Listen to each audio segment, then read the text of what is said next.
We originally were engineers, so we really like to optimize and be very efficient and figure things out with spreadsheets and analytic tools. And if you've got the perfect engineering solution, it's the perfect solution. But now that's really not what drives things. It's really the financial end of this thing. If it's a project that's going to be funded by a private developer, there's going to need to be some investment involved, and ultimately you need to sell the idea to the financial markets. So it's sort of shifted here in the last decade from being, an intense engineering effort to now really recognizing what the constraints and the criteria and maybe some opportunities are when you're talking to basically financiers.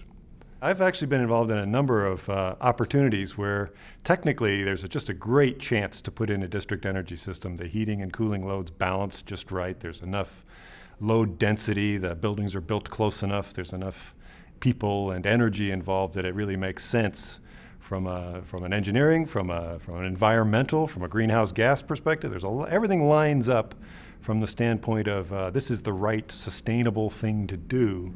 But the problem is we can't just generate the load right away. People have to buy into this thing, buildings have to be built, people have to move in.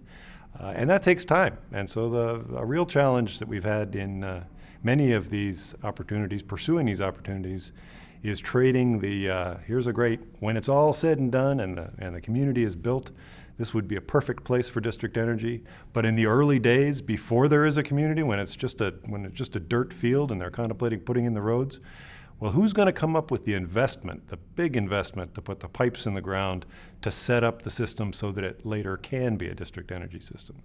So the big challenge is the phasing, the difference between when you have to invest money to put the infrastructure in to enable district energy and the time at which a developer can actually reap the profits from I'm selling BTUs, I'm selling heat, I'm selling cool, and I'm making money on this. And that's a big obstacle.